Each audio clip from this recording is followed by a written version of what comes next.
What up, Dokkaners? I got a bunch of things I want to discuss in this video. Several topics that I could have talked about in other videos before, but I was busy getting all of the gameplay videos out for all the events and all that. So let's now jump in and catch up on everything else that has happened over the past week of Dokkan, starting with where the heck is JIREN? We have received a maintenance notice on the global side of the game for Wednesday, November 27th, 6 p.m. PST, all the way till the 28th, 12:30 a.m. PST. This is for presumably the upcoming Dokkan Festival. No word of a new update, but I would imagine that this is also going to contain the 5.24.0 update. If it doesn't, that would be very interesting, but I'm assuming that it will. The question is, alongside whatever new Dokkan Festival assets and whatnot that's going to be in here, will JIREN also be a part of it? Even though assets for JIREN already exist in the global server database, I think no matter what, there still needs to be some sort of a data download to change the time code for that character in terms of its eventual release, because I'm sure Proton will correct me if I'm wrong, because when it comes to assets, every one has a timestamp, and that timestamp is set for like the end of service for Dokkan, which is like 2037. It requires an update, a server maintenance, a data download of some kind to change that, to then make it whatever the date is supposed to be for its eventual release. So until we get that change, we will not see the character in like the Dokkan Wiki's front page or Dokkan Info's front page. So even if this is simply going to be a Dokkan Festival update for the next celebration, I think JIREN will get something in there. As far as when the possible releases are going to be, I mean, the options are dwindling. I thought that maybe it could be dropping this week, which made the most sense because it is still a decent amount of time away from the Part 2 Rising Dragon Carnival. But I mean, now if the Dokkan Festival drops on the 28th, if JIREN, oh god, JIREN could actually drop at the same time as the pre-holiday Dokkan Festival. I sort of made that as a throwaway remark that it wasn't going to happen because I didn't think that they would have it in them to do that, because before Roshi and Peppy Gal's dropping at the same time, the way you can rationalize this is that this is the true marquee banner. This one's sort of an afterthought. It's a blue coin banner on non-Dokkan Festival, non-legendary summon, non-carnival characters. So this is kind of like a fluff banner with really no substance in it. So maybe it's okay to do that. But dropping a carnival banner and a Dokkan Festival at the same time is pretty monumental. So we're going to have to wait and see. Our options have now dropped to the same time as the pre-holiday, a week after the pre-holiday, and a week before the Rising Dragon Carnival that is set to arrive at the end of the month, or they combine the two banners.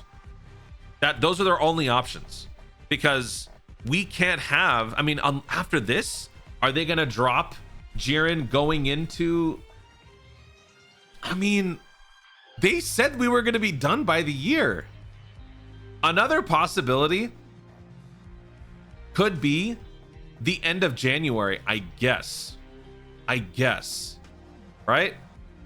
I suppose that's a possibility, because I think that's where Omega Shenron dropped for global a couple years ago, right? Let's actually see here. Super Saiyan 4 was 8th anniversary, right? Actually, wait, what am I doing? Let's just go back in my Sacred Timeline. Okay, so where was the, yeah, so here was the Super Saiyan 4, right? Tanabata Super Saiyan 4 November 2nd, all right.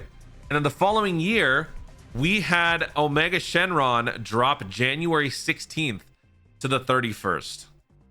And did we get a double rates banner? We did get a double rates banner that year. Okay, so maybe that I guess that's a new possibility. But that means that these guys are just, we're not going to be truly in sync by 2025.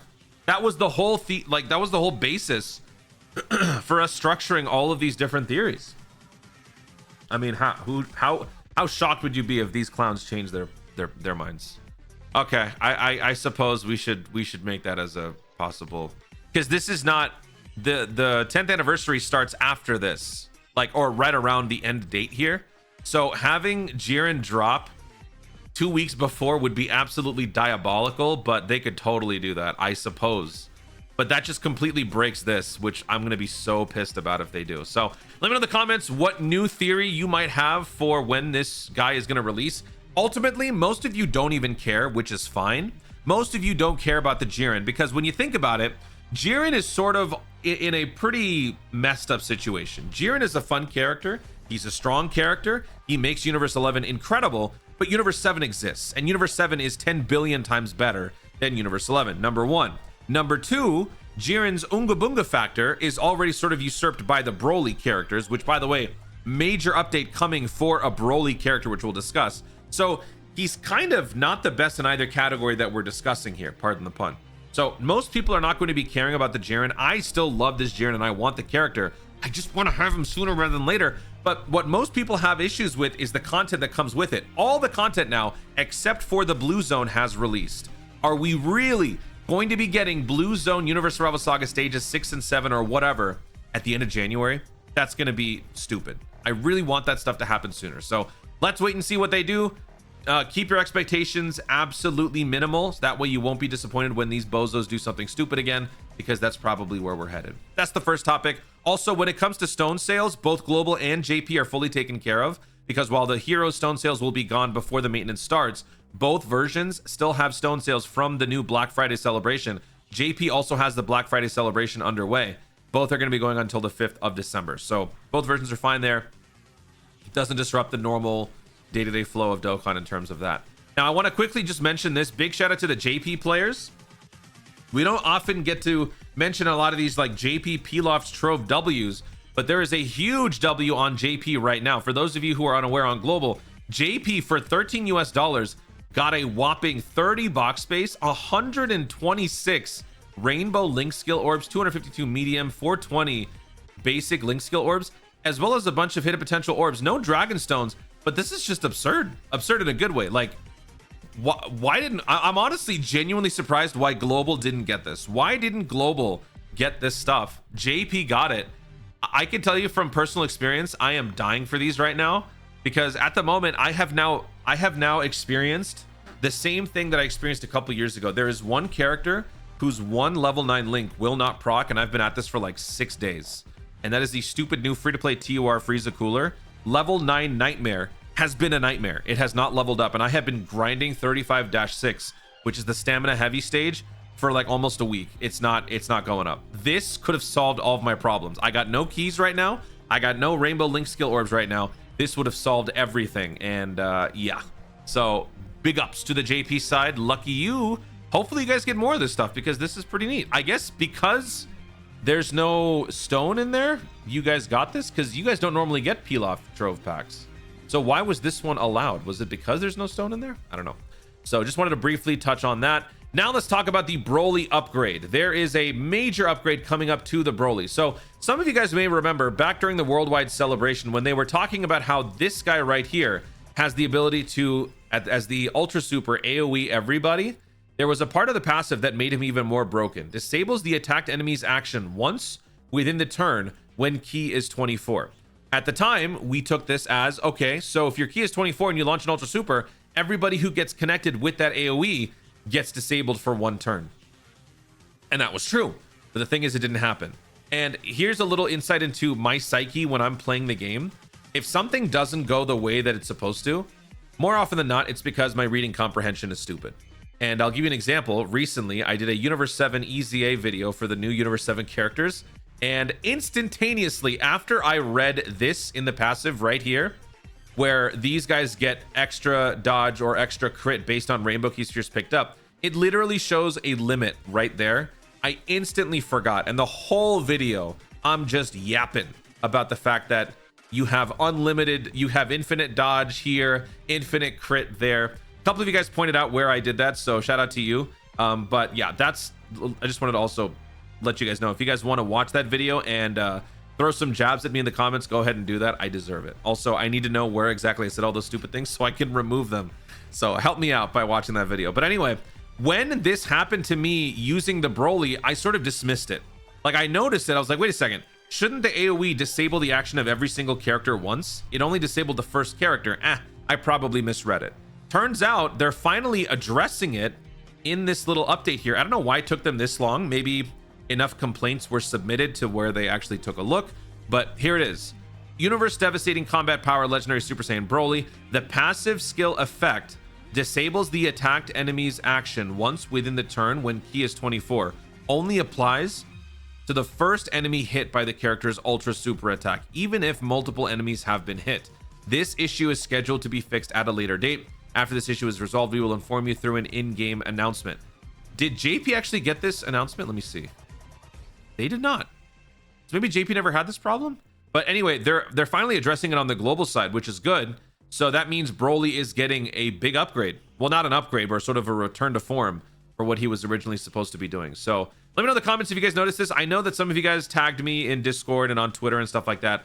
I did not respond to everybody, but I know that a lot of you guys were aware of this. So it's good that they're finally fixing it. So that is a good thing. Next thing that I want to talk about has to do with Dragon Balls. The Purunga Dragon Ball assembly, quest has sort of been underway now for the last couple of days. You can't do any of the Purunga Dragon Ball summons yet. You will be able to at the end of the week. I will be doing a Purunga Dragon Ball video at the end of each week.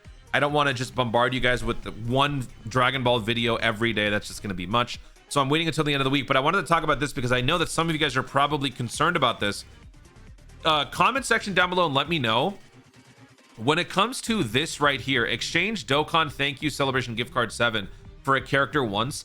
If you used all of the first set of gift cards that you received on day one, did you not just auto obtain this Dragon Ball on the second day? Or did you not get it because you have to actually redeem the card the new day? I think that's probably what it is for some of you. I haven't redeemed my cards yet because I was making the video, so I had to hold on to them. But for those of you who did redeem them on day one, you didn't redeem on the second day, and now you can't do this Dragon Ball mission, let me tell you a couple of things. Number one, you don't have to worry. All the way until the end, on the final day of the Dragon Ball missions, you can do all of the other missions. There is no, like, if you don't do it on this day, you're screwed kind of thing. You can do this on any of these days. You can also, let's just say you completely don't play Dokkan. You shut down for like a week. None of these missions are obtained. While the second set is available, you will still have to finish the first set first. So if you're starting your Dragon Ball assembly missions on the 1st of December and you're trying to get this one, you will also be getting all of these first along the way, right? So there is nothing to worry about. Also, I want to point out that these gift cards are not done in terms of them giving you more. We got 3 on the first day or whatever, but you're going to be getting another gift card on the 27th at 4 p.m. until the 28th, 3:59 p.m. my time. So whatever that says for you right here, go to your 77 thank you gift card notice in game, go to number 1 Black Friday bonus. Down here it says another Dokkan Thank You Celebration Gift Card 7 can be obtained by logging in. This right here is going to be your ticket out of this. So when you log in that day, that will give you your gift card. That is going to be a little bit later on down the road. It's going to be on the 27th, which means you'll be into week 2 by that point. But it's fine because, like I said, you can do all of these missions at any time.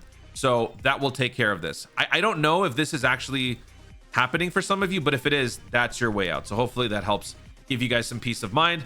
And then lastly, I want to talk about one other thing, which the Dokkan Info guy, Harry Turney, shout out to Harry Turney for pointing this out. Don't read too much into this, which, by the way, a lot of people ran into it apparently. Don't read into this. Entire Dokkan community read into this.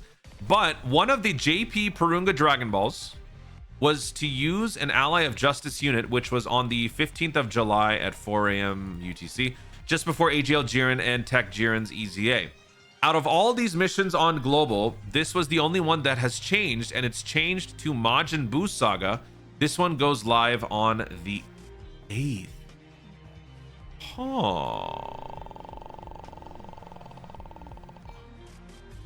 Right here.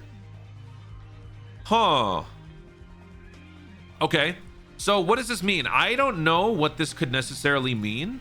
One thing though is the fact that this changed to Majin Buu Saga. This is probably why people are now going to be thinking Majin Buu Saga could be coming up next. So throw that in there in the list of candidates. Now we've got Gohan Black. Now we've got Baby Saga, Super Saiyan 4, and now I suppose Majin Buu Saga is in contention. Another thing could be that maybe this was the original mission all along, but they changed it to Defenders of Justice for JP when they realized that Jiren was coming up next or something like that, maybe? And so maybe Global just got the original mission all along. It does kind of bum me out to see this and not Defenders of Justice, because now I'm wondering, does this mean that Jiren's not even going to be showing up like soon after this or before this? Are we saying that by the 7th of December, will Jiren not have released on Global to where we could accommodate such a mission? That's actually what I'm more concerned about. I don't even care about the next Dokkan Festival. So yeah, I feel like this raises more questions than answers as far as Jiren's fate. But again, I know most of you probably don't care about that, but little food for thought. So if you guys want to take that and run with it, feel free. I will not feed into that. I don't think this means anything, but I could be wrong. Every time I say something, I'm always wrong. So whatever. Anyway, that's it. You are now all caught up on all things Dokkan. Coming up next, if I can get these stupid link levels to proc, I can get some more fun gameplay and challenge videos out there. God, I hate this free-to-play TOR.